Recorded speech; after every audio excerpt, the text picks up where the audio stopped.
Hi everyone, welcome to this video edition of the Clermont County Public Library's Book Lovers podcast.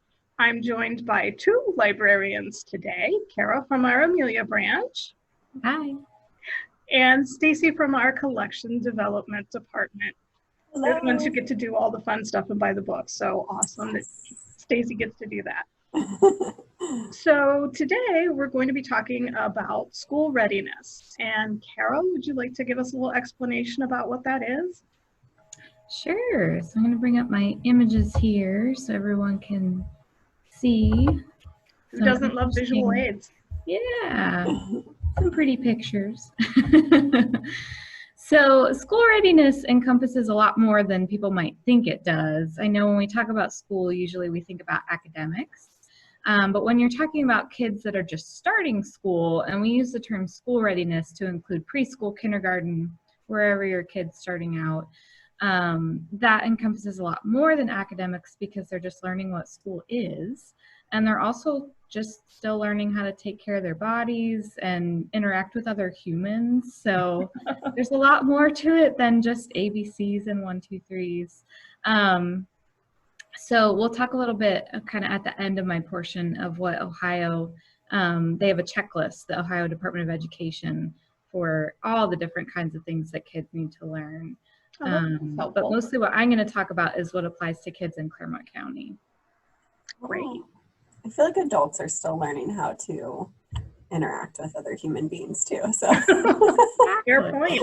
this is probably helpful for everyone, right? Yeah. Right. So we've got some information from teachers in Clermont County, which is what I'm going to base my suggestions off of today so that it's very specific to the kids in this county. We did a survey of kindergarten teachers at the end of last year, 2019, asking them, it was kindergarten teachers from public schools, parochial schools, throughout the county. So I'm proud to say we got one response from at least each of our service areas. So it's pretty representative. And we asked them what they thought, the kids that they were seeing in their classrooms were lacking coming into kindergarten. And far and away, the biggest thing they said was letter knowledge, which is an academic skill, but it's very important. And then they talked about name recognition and writing. That was another big one. Fine motor skills, and then other basic concepts, which includes rhyming words, colors, numbers, and shapes. So then the library too can offer things that can help you get ready, your kids get ready for school. We think about school when we talk about school readiness, but you should think about the library too. Of course, we don't have in-person story times right now, so I've included a screenshot here of things that we have on our homepage on clermontlibrary.org. And if you can see down in the bottom where there's a little red box called Online Storytime, that's where you can see all your favorite Storytime providers doing digital Storytimes. And so we talk a lot about the same things that we do in person, even though we can't do all the same activities. We're still sharing a lot of information. And that all ties right back into school readiness, the academic concepts, but also, learning how to interact and get ready for school. Especially when we come back to our in-person story times, I would encourage everyone to bring their kids. Because it's a great informal setting to get your kids ready for school. We don't have a lot of expectations about sitting and being quiet all the time, some of the time, but just learning to share, take turns, talk to other adults that aren't your grown-ups in your family. Those are all really important for getting ready for school too. Yeah. So when you access our online Storytime page, you'll see things like this. So you can pick whatever kind of videos you want. And they all include tips about early literacy. We have 5 early literacy practices we talk about in all of our story times. And those tie right into school readiness in all different ways. But these are basic things you can do throughout your day. I think maybe you can't see all of them, but it's talking, singing, reading, writing, and playing. So those are the 5 basic things that we say that you should do throughout your day with your kids. Don't feel like you have to sit them down and teach them school skills or library skills or whatever. You just have to, throughout your day, incorporate these things as they come naturally, hopefully. I mean, you can sing throughout your day. Hopefully you're taking time to read. I feel like writing is the one where people need the most suggestions, but that's pretty easy too. So we're going to talk about all those coming up. I have loved watching all the programmers and storytime leaders do the virtual story times. I always try to watch them. So they're shared on our Facebook page and then YouTube channel. Yes. So, and they're so neat because they're also different. Like everybody has their own style, and they're all different themes and stuff. So they're so much fun to watch. I used to do story times as a children's librarian, and I don't anymore. And I really, really miss doing them. So it's been really fun to watch all the programmers get to learn. I think it's nice because people are getting to see story time programmers at other branches that they probably wouldn't usually get to see. So it's sort of nice, like you said, to get a little taste of everybody. Yes. Yeah. Exactly. Because there have been like movement story times, and I know Kevin did one that was kind of like a puppet show almost, mainly, and not, just the camera there viewing or recording him. So it was really neat. Yeah, everybody's been doing a great job. I have to say, from the other side of the camera, it is really different because obviously there's no audience. So it is very strange to record a story time with no one else in the room. But, once it gets out there, we've seen pictures of kids that are talking back to the presenter and interacting with them, doing the movements and the songs and stuff. So it's cool to see that after the fact. Oh, so cute. Yeah, definitely. All right, so I'm going to get into some activities and books you can use at home. So those are some things I talked about you can do through the library with our online story times. And then when we eventually get back to our in-person story times, we'd love to have you and show you all the things you can do to get your kids ready for school. But there's lots you can do at home too, based on those 5 early literacy practices and some different activities that were suggested to us by teachers, other librarians. And I'm sure you can think of some things you've done on your own too. So combining all those things will give your kids a great start. So I broke them down by the 4 categories that I mentioned earlier. And the biggest one was letter knowledge. And I think that's probably the easiest one to do because letters are everywhere, right? I mean, you look around and there's so much print, maybe too much information overload. But the nice thing is you can use that wherever you are to point out letters to your kids and talk about words in print. So it's pretty cool. So the easiest thing you can do with your kids is sing the ABCs. I think everybody knows that song. And it's something you can do throughout your day, like I was talking about with singing. So you can, wherever you are, sing the ABCs, and that repetition is really great for little kids. Like we talked about, you can point out letters wherever you are, especially the ones in their name. Those are the most important ones to them. And then you can create them with fun materials. So anything you have at home, like Play-Doh, you can make letters out of, or pipe cleaners, utensils, whatever you have, you can use to make letters. But you can also use other substances like sand, shaving cream, anything that they can draw in that's something different than just writing with crayons or markers. It'll make an impression. That's neat.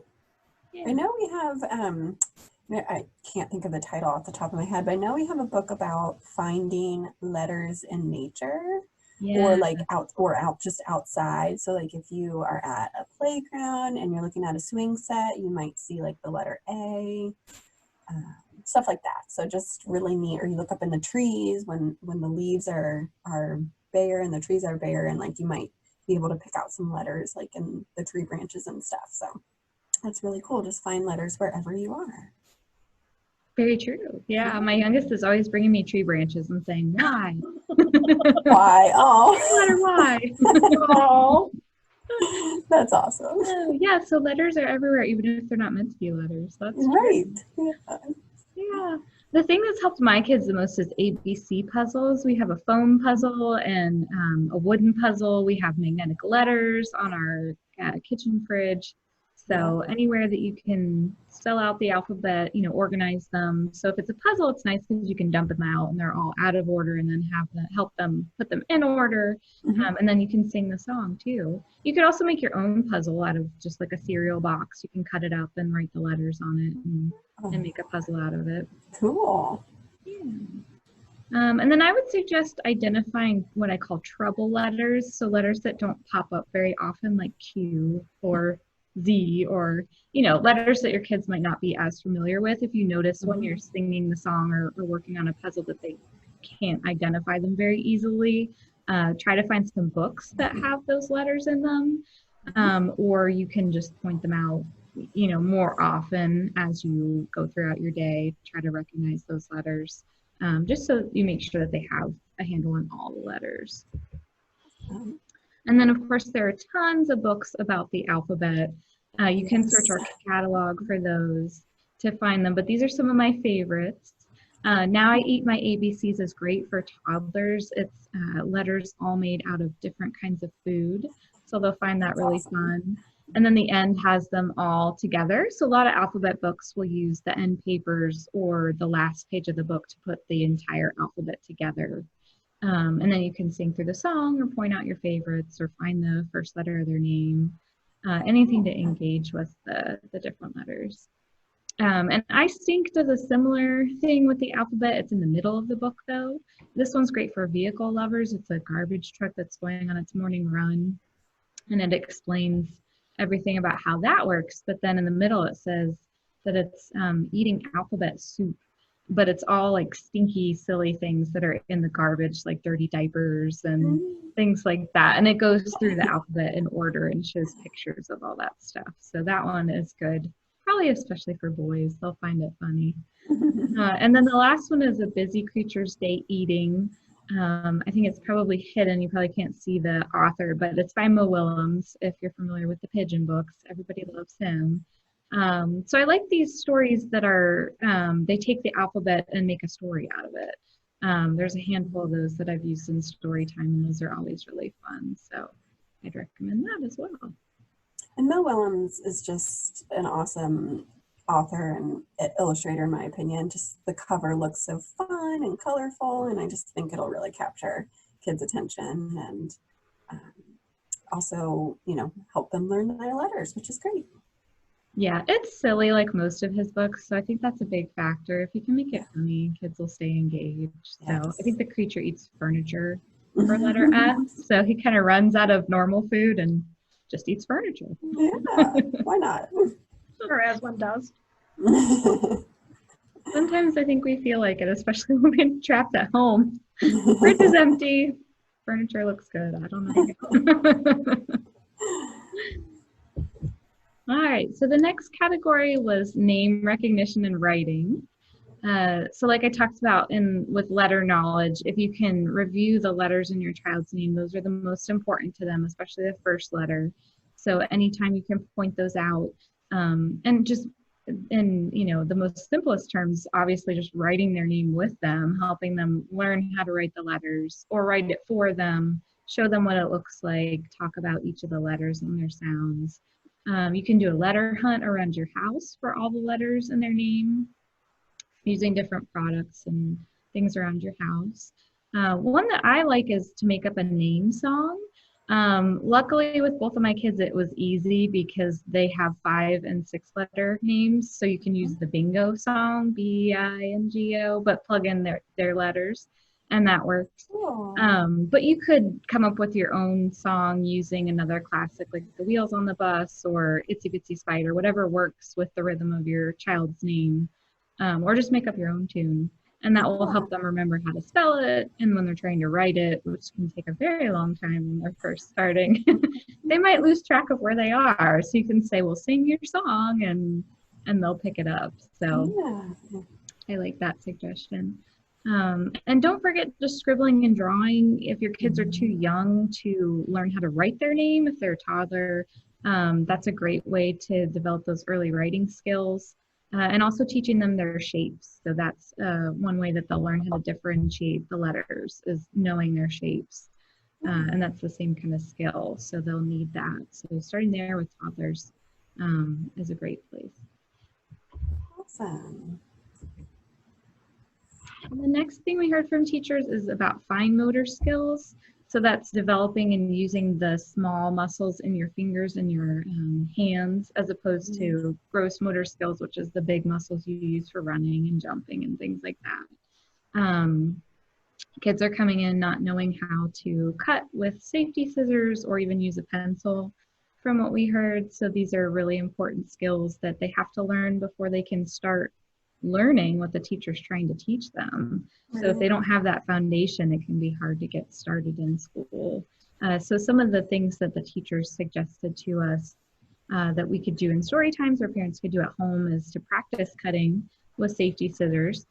Parents can draw lines or shapes on a piece of paper, and then kids can follow those and get that practice. Any kind of writing utensils you have at home that you're comfortable with your kids using. So even if you don't have crayons or markers, pens, pencils, highlighters, as long as you're okay with them using them, it's all the same skill where they're learning how to handle it and make marks. And then with paper, if you have scrap paper or even just junk mail, all kinds of things to get their fingers moving, like tearing, crumpling, or gluing the paper. That helps them get ready with those finger skills. And then one of the most important ones that I think we think of as a really simple activity, but is actually really important, is coloring. So one of our kindergarten teachers talked about how it's your job to color in school. She said most of our students come in, they don't know how to hold a pencil. So she tells them, just like your grown-up goes to work during the day and you come here, they do their job and your job is coloring. So that's what you're going to do. So that's how important it is to building those foundational skills. Wow. And then the last one I included was finger plays, which is a term that some might not be familiar with, but all of us that present story times are very familiar with. We use them all the time. The Itsy Bitsy Spider is one. So I think you probably know some finger plays. You just don't think of them in that way. Right. But that's a way that you can get their fingers ready. Anything that has hand movements along with a song or a rhyme, you'll learn them in our online story times. If you tune into some of those, you can search for them online based on any topic. Preschool teachers have put everything under the sun online, so you can find them there. Yeah. I think my favorite literacy tip that I used to share when I did story times was actually during baby time. So even during baby time, you know, you're sharing these pre-literacy tips to help your child get ready to learn how to read when they're old enough to. And we would always print out sheets of paper for the adults in the room so that they could follow along and sing the songs with us. And then inevitably their babies would get a hold of the papers and crumple them up and like start to tear them, and then adults would be like, oh, I'm so sorry, and like take it away. And I was like, no, actually, and then I would, you know, say my literacy tip, it's great for babies' fine motor skills and to build muscles in their fingers. If they're crumpling paper or ripping it, they'll, you know, be better equipped to, you know, hold a pencil or a crayon when they're a little bit older, and then, you know, help in the foundation of those literacy skills. So, you know, you probably don't want your baby to be ripping up like your mail or something like that, like important mail, but, you know, just know that it's okay that they are a little bit destructive in that way. A little bit. Just a little bit. That's great. So there's some books you can use for fine motor skills as well. And this Sing Along With Me series is the first one that I've included. They have an Itsy Bitsy Spider. I think there's quite a few out there for that song. But anything that is, like I said, is a song that includes movements where they're using their fingers is great to get them ready for school. And then there's another series I really like. It only has 3 titles, but the illustrations are so cute. It's called the Fingers and Toes Nursery Rhyme Book Series. And the one I've shown here is 5 Little Ducks, and it shows images of the hand, so you're counting the ducks, and it shows the image of the hand on the book. And then it also shows what movement you're supposed to do. So of course with the ducks you can do this. So it's great that it has kind of instructions built into the book without being like preachy. It's just an image that's there to help the parents with it. So I really like that series. And then the Follow the Trail series is great as well. I think you can see part of the cover here. It's got these sparkly glitter trails throughout the entire book. And it's got photographs that go along with them. So they're really engaging. This one's about the farm, so it has all different farm animals. And then you can follow the trail to wherever it's telling you to go, like the chicken coop or go feed the cows. And so that helps with the finger dexterity. It's just right in the book there. And then they also include a lot of shapes. So that helps them identify the shapes and kind of do the muscle memory to remember how to make the shape. And that's part of our basic concepts, which is our last slide. So shapes is one of those basic concepts that teachers talked about that kids are missing out on when they get to school. So the ones that they mentioned the most were rhyming words and knowing rhyming pairs, colors, numbers, and shapes. So there's a lot of activities you can do at home for all these. Of course, we have books galore on these topics. So you can search our catalog for the different topics. Stories in Rhyme, I think, is one that you might not know the exact term to search for, but that's what how to find rhyming books or nursery rhymes. I was surprised teachers said kids don't really know those coming into school. I guess it's not something we... That's so interesting. Like, I wonder if, compared to 15, 20, 30 more years ago, like, are parents not doing nursery rhymes with their children at home? That's so interesting. Possibly, yeah. So they said that was, I think it, it falls more under like a cultural knowledge. You would think that people would know, things like Baba Black Sheep, but I don't know. So they were saying that that's one thing to work on. And of course, rhyming words are really important. So I would just suggest books for those, then talk about the sounds that you hear, say a one word and see if your child can say a rhyming word. Colors and shapes, one fun game you can do is the classic I Spy game. So looking for things around your house and just talking about the different things. And just as you go throughout your day, when you see different colors, talk about them. When you're playing with your kids, the colors of the blocks or their toys is an easy way to incorporate that with something they're already doing. And numbers, I would just say repetition, counting throughout your entire day. Count how many pieces, of fruit they have on their plate. Use your fingers too and show them visually how to count, and just keep counting and they'll eventually get it. So these are some of my favorite books for these concepts. My Bus is a counting book, and of course it also has vehicles for those vehicle lovers. So the bus driver picks up all the different animals in different combinations. So it'll be like 2 cats and 1 dog or 3 cats. And so it's a good way of learning how numbers combine to make other numbers. And then the end pages have a count up to 10 and show all the different animals. So it's another way you can use the end pages to practice things. Bear Sees Colors is by Karma Wilson. She's one of my favorite authors. This one's really cool because it's a rhyming kind of guessing game book. So she talks about what the animals are doing and doesn't show the color on the previous page. It's just a rhyme that would end in the color. So if you can guess what the rhyming word is, you might be able to guess the color. And then on the next page, when you turn the page, it says what the color is, and the illustrations are just saturated with the color. So it's really cool visually too. And it's all like nature scenes, so it's very organic. I love that book. She's awesome. We had her at the library quite a few years back now, but she's just a really cool person. All of Karma Wilson's books are awesome, and Bear has his own series. So there's so many Bear books about basic concepts and seasons and holidays and stuff. So they're awesome. Yes. And I think they're all rhyming, probably. They have a really good rhythm to them. So if you're looking for rhyming books, That'd be a good series. Yes.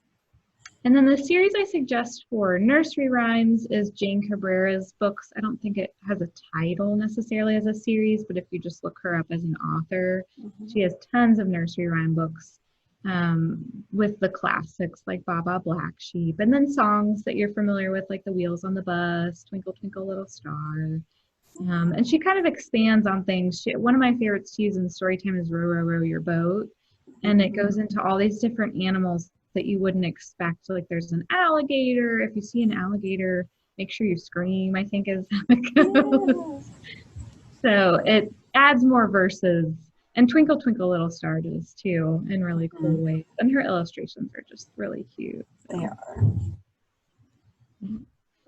And then this is the checklist I mentioned earlier. So if you're looking for a broader view of school readiness rather than just what we've focused on here in Clermont County, this has, I think, the most information, for the state of Ohio.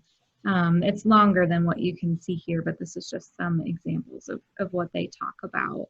And we've mentioned some of these things too, like cooperating with other adults and sharing and taking turns. So all those skills that you have to think about.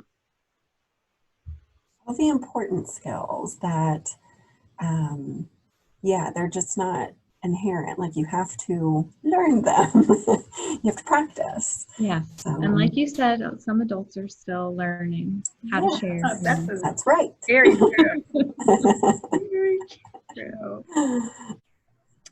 Kara, that was some absolutely fantastic information. Thank you so much for sharing that. I'm sure that's going to be helpful for a lot of people. So thank you. Stacy, I hear tell that you have some nonfiction titles to share with us. Well, you hear tell correctly, yes. Delightful. Yes. So I'm going to go ahead and share my screen here. So, okay.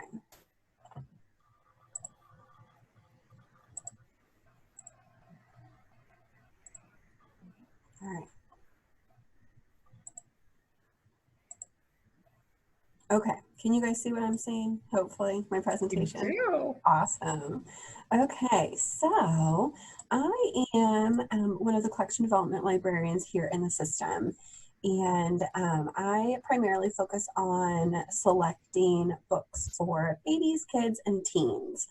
And previously, I was a children's librarian. I worked with Kara at the Amelia branch, and then I also worked at the Union Township branch, so I got to do baby times and story times. So I'm all about the children's books. So we're going to dive right into talking about nonfiction books, and then after that we're going to talk about how to access books and other formats through our downloadable options, which is really exciting. So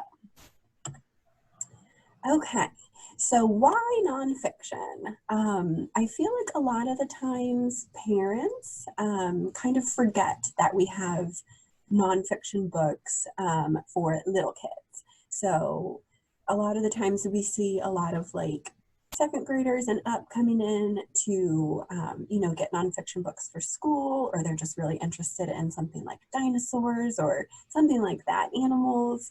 And then we show them the nonfiction section. But we actually have a ton of really great nonfiction books for school age kids, like younger school age kids. So these, all these choices I'm going to share are great for like 4, 5, 6-year-olds at getting ready to go into kindergarten. And then if you don't know, most of our branches, I think probably all of our branches, shelve nonfiction separately from the children's area. So if you visit a branch and you only go into the children's area, you're likely missing all of these really great nonfiction books. So the nonfiction books are shelved, and the kids' books are interfiled with the adult nonfiction books. So they're shelved together so that all books on like the same subject are next to each other on the shelf. So that last point I have on the slide, when in doubt, ask a librarian for help. Please, please do. If you are interested in any of these nonfiction titles and other ones, and you're just not sure where to find them, please ask, because it can be kind of daunting looking through all of those stacks for good books for the specific age of your child. So a couple of other points that I think are important with nonfiction books for children is they should have really exciting, dynamic, high quality illustrations or photographs. I love nonfiction books that have photographs in them because they really connect the child to the real world, which is really great. Facts should be easy to digest and accessible for 5 or 6-year-olds. So that doesn't mean that those books can't have a lot of words in them, but the material should be appropriate for the 5 and 6-year-old age. And then probably the most important is to just follow your child's interest, whatever it is. So you might find a child might find something interesting in one book that just sparks something else, and then you kind of go on like this little treasure hunt for different subjects and different types of books. And whatever keeps them interested and engaged and excited about reading is what we want. So definitely just follow whatever they're interested in. One thing we tell parents in Storytimes, usually when we're reading nonfiction, which we do sometimes, just to remind them that it is out there, is that you don't have to read all the words, which is true with fiction too. It's a little bit harder since you might lose the thread of the story, but especially with nonfiction, it's really easy to jump around. And a lot of nonfiction for this age group, they'll have like one big sentence in big type that's simple, and then they'll include more information in a separate text box. So you don't necessarily have to read all the words, or you can just talk about the pictures. Yes, that is such a good point. And I definitely have at least one book I'm going to share with you that is exactly fits that criteria, because it's quite wordy, but it has text on the top part of the page and the bottom part of the page, and then on the opposite page. So like Kara was saying, you don't have to read it all. You could read the first sentence and then just talk about what you see in the illustrations or in the pictures. So that's great advice. Yes. Okay, we're going to dive into some titles now. I get really excited when we talk about books. I'm so excited. So just some really great school readiness picks. All Kinds of Friends by Shelley Rotner and Sheila M. Kelly. So this one you can see has photographs of children, and it's such a lovely, just heartwarming little book. There's kids of all different races and ethnicities. They have all different types of interests. So it's great, kind of like an introduction to different people, and not necessarily like a primer on how to make a friend, but just showing that there are all these different types of people in the world, and you might get to meet them in your class. And then you can talk about in the pictures like what each child is doing. Oh, I like to do that, or oh, I don't like to do that. So just all of these books, and in general, books in general, but especially nonfiction books, it's really great to have a dialogue with your child while you're reading to them, so you can ask them questions about what they see in the pictures, or even just the cover. You can say, what are these children doing? Oh, they're playing on the playground. Do you like to do that? What's your favorite thing on the playground? Things like that. So An Edible Alphabet is my second choice. It's 26 Reasons to Love the Farm by Carol Watterson and Michaela Sorrentino. And this is the one I was talking about just a moment ago that is very wordy. So it's great letter knowledge because it goes through the entire alphabet and it connects each letter with different things on the farm. And like things that you wouldn't expect, like A on the farm is actually for ants climbing on asparagus. You would think like, oh, A's for apple, right? No, not in this book. So, but it is very wordy. So what you can do is just read a couple of sentences, and then talk about the pictures. And then maybe when your child is a little bit older, I would say first or second grade, the entirety of the book would be like appropriate for them to you read to them, and then as they're learning to read on their own. And then my next pick on this slide is called Full of Fall by April Pulley Sayer. And she's a very prolific children's author. So she has a lot of picture books and then a lot of nonfiction books. And she is the photographer for her nonfiction books as well. So she took all the photos in this book, and it's beautiful. Fall is always a big theme for back to school, of course. I remember doing teacher collections, and almost every teacher wanted just fall themed. So this is really great for kids when they're learning about seasons, when they're learning about what happens to the trees during fall and animals during the fall. So they're just beautiful photographs, and I like that it relates to something going on in the real world. So you can read this book and then walk outside and look at your trees during the fall and see what's happening to them. Okay. Next, I have some picks for learning basic concepts, so colors, counting, and shapes. So one of my favorite storytime books is Edible Colors by Jennifer Vogel Bass. She also has a book called Edible Numbers, which is all about counting. But this is kind of like a guessing book, and I know it's backwards, sorry, but I'm gonna show it. I love doing guessing games and story times. So if you're reading aloud to your child at home or in your classroom, this would be such a wonderful book to read aloud, because it's a guessing game and kids get like inordinately excited to guess the answers. It's so cute. So I'm going to play with you guys just for one page. So you have to guess the colors. Carrots are normally what color? Orange? Yes, they are. Good job. But carrots can also be what other color? Yellow. Yellow. Laura, do you have another guess? White? They can also be purple. Wow, and kids, like, their minds are blown. What? And then the next spread shows you, look, what else can be purple? So there's purple corn, there's purple asparagus, all sorts of other colors. So this book is really, really fun and really neat. So they can learn about colors, they can learn about different foods, and they have a really fun time playing the guessing game. So the next book, I Spy with My Little Eye by Edward Gibbs, is also a guessing game. So it's really neat. The eye of the frog is a cutout, and then on every page is another cutout, and it gives you kind of like a little hint of the next animal that's coming.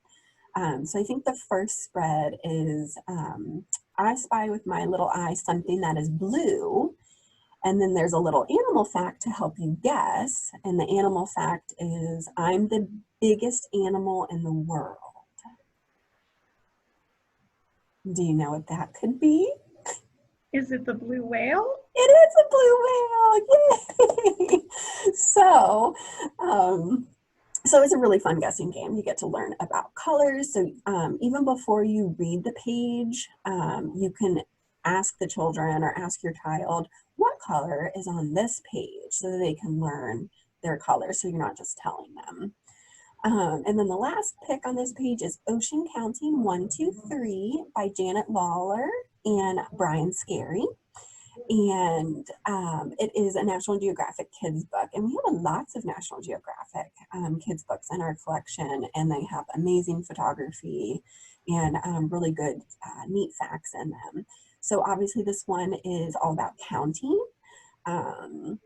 I love the two little seals, the mom and the baby seal pup kissing on the cover there. It's adorable. So they can learn about counting and then also learn about animal facts as well. Right. So next slide is just some really good high interest picks that I think are wonderful for this age group, and they're packed with fun and funny facts. So the first one is, What Did They Do with All That Poo?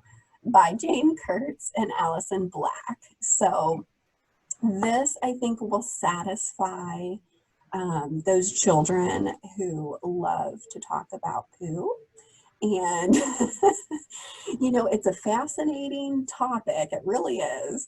And honestly, this book is absolutely fascinating. So it goes through a bunch of different animals that you would find in the zoo, and it talks about their poo. So, so for example, elephants obviously are very large animals, and they eat a huge amount of food every single day. And in one day, their poo can weigh about 165 pounds. That's a lot of poo. That's a lot. And sloths, because they don't expel a lot of energy, they are very slow moving and they stay in their trees most of the time. They climb down from their trees once a week to go poo. That's it. I know. I think you picture book out about that. It's called Sloth Went. Sloth It's so cute. It is. It's all about a sloth's first journey down, and then the end talks about like the science behind it. But I love that. Yeah, my preschooler was like trying to figure out what's happening, because the book doesn't really lay it out in so many terms. It's like he's going down, and then he does a dance, and then he buries it. So we had to read it a couple times to understand what was going on. But yeah, very fascinating. That's awesome. And it would be great for, you know, toddlers who are going through the potty training stage. Sloth Went, because it's kind of like a potty training book, I guess. But I ordered that one, and I thought this one's going to be a big hit because it's adorably illustrated and it's about poop. So, Win-win. But then also in this book, so it goes through all these different animals and talks about their poo, but then it talks about what do zoos do with all of the poo, because if they didn't do anything with it, I mean, like in a week's time, they would just be overrun with poop. So, so it's actually kind of like an early STEM book, because it talks about, you know, veterinarians studying the animals' poo. It talks about, you know, farmers coming for compost. Even talks about scientists looking into animal poo as like a way to use like renewable energy and biogas and stuff. So it's really actually very fascinating, and it's really, really cutely illustrated. And then my next pick is also, actually all of these are animal books. I want to say the majority of books published for kids are about animals, but that's definitely not all that we have in our nonfiction collection, but these were just my favorite ones. So our second choice is Octopuses 1 to 10 by Ellen Jackson and Robin Page. And this one is fascinating. It's all about octopuses. It's beautifully illustrated. So you could talk about the different colors that you see on the pages. You could talk about counting, because octopuses have 8 arms, not legs, arms. That is something I learned. You can learn a lot from children's nonfiction books. Actually, I think one of the more recent Jeopardy winners said that he gathered most of his information from the public library from children's books. So there you go. You could win Jeopardy by reading all these books. Don't hold me to that, but yeah, so that's another basic concept about counting. And our last pick here is Prickly Hedgehogs by Jane McGinnis. It's just the cutest book if you are an animal lover and you want to learn more about hedgehogs. So it talks about their habitat, what they eat, what they look like. I learned that baby hedgehogs are called hoglets, and I think that's the cutest thing I've ever heard. Yes, so cute.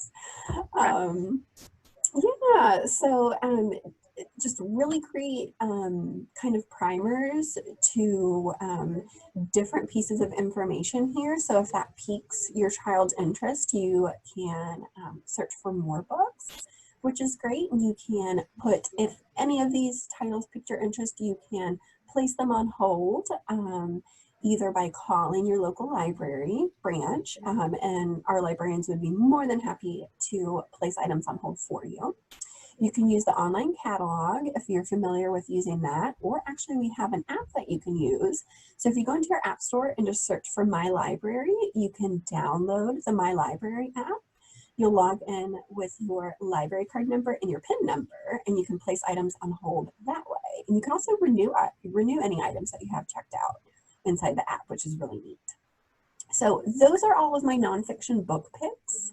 And it was really hard to narrow them down, but it was really fun. So thank you guys for including me on that. That was really fun. If you hadn't told us, I wouldn't have known about what do they do with all that poo. I know. I'll send you this book if you want. I totally need to look at it. Okay. Absolutely. I will. Laura and I work in the same building, so I'll run it down to you, and you can. Yeah, you can read it. I have questions and they need to be answered. Yes. Okay, we're going to quickly go through and talk about accessing downloadable materials.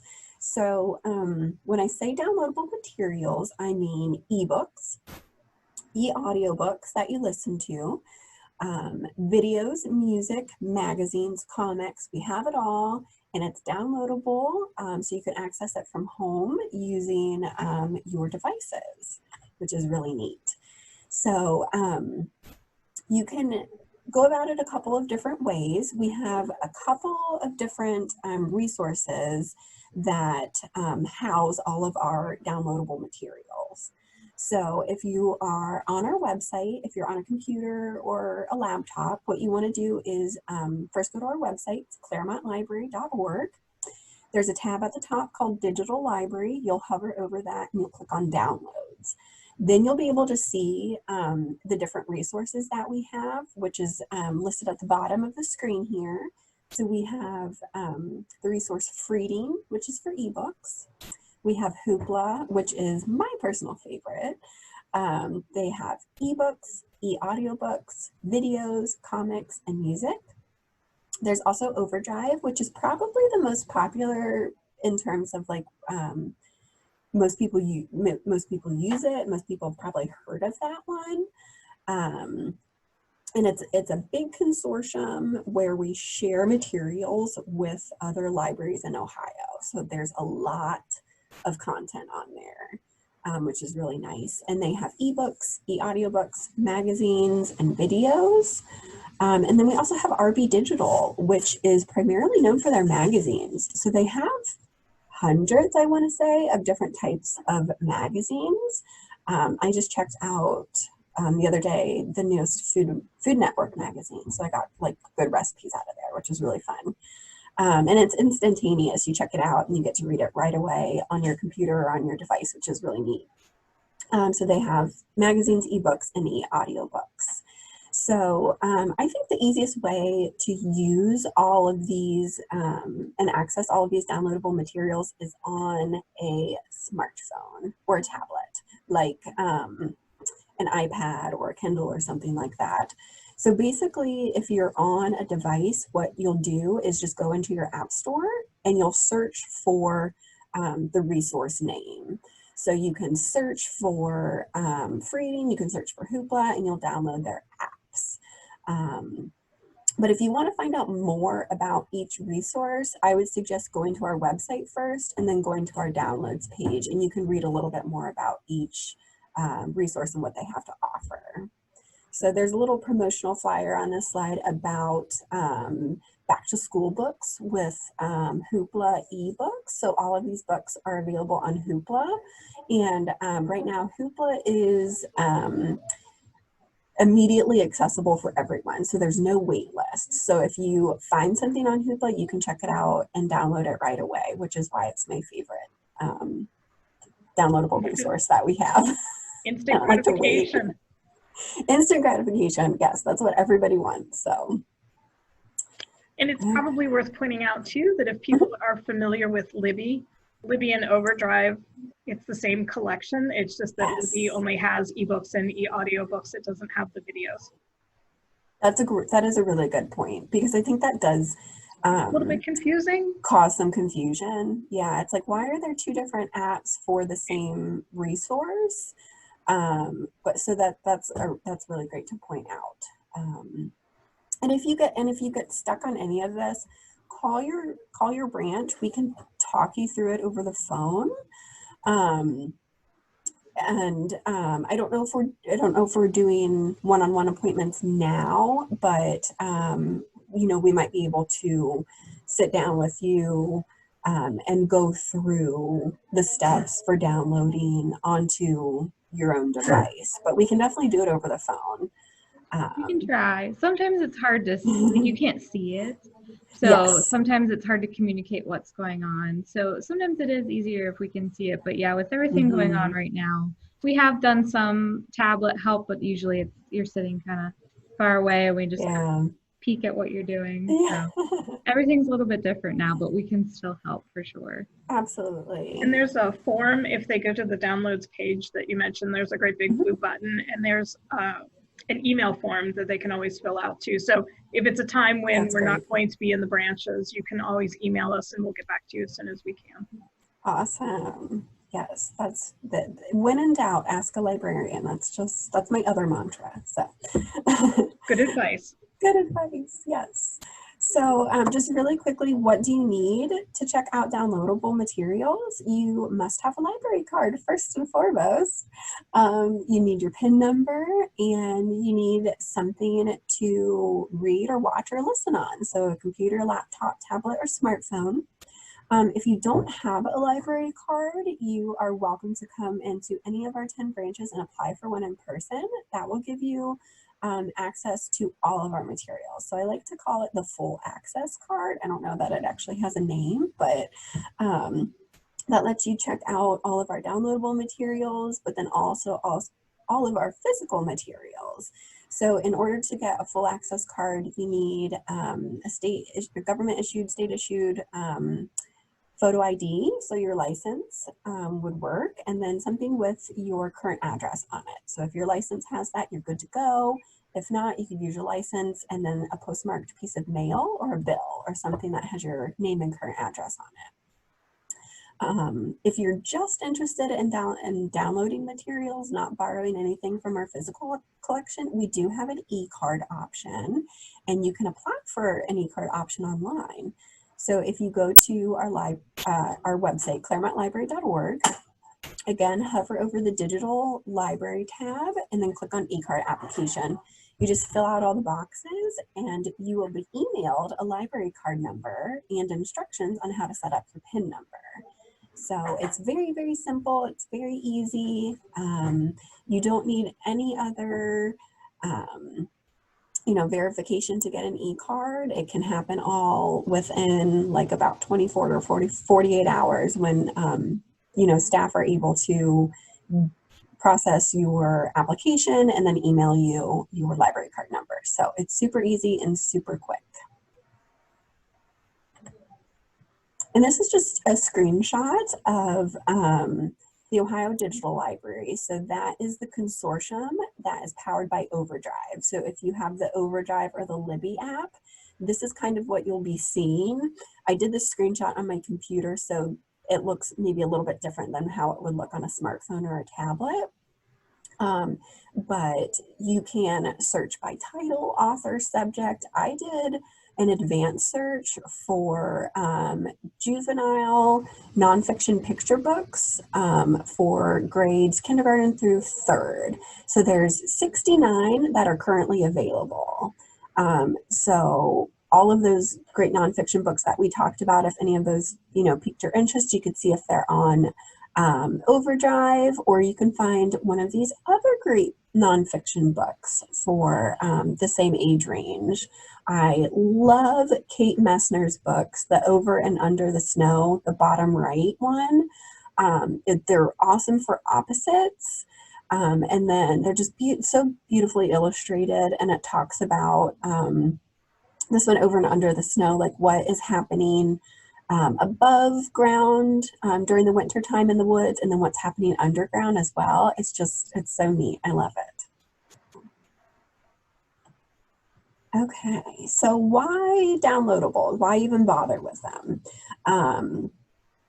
They're great. I would say probably this should have been my first bullet point. No late fees or fines, and they're accessible 24/7. So you can download them at 3 in the morning if you want to, if you're awake. But everything happens. You can search, check out, download, and read either in your browser if you're on a computer or a laptop, or inside the app if you're on a phone or a tablet. And there's thousands of titles to choose from, so it's awesome. I think all three of us do downloadables for sure.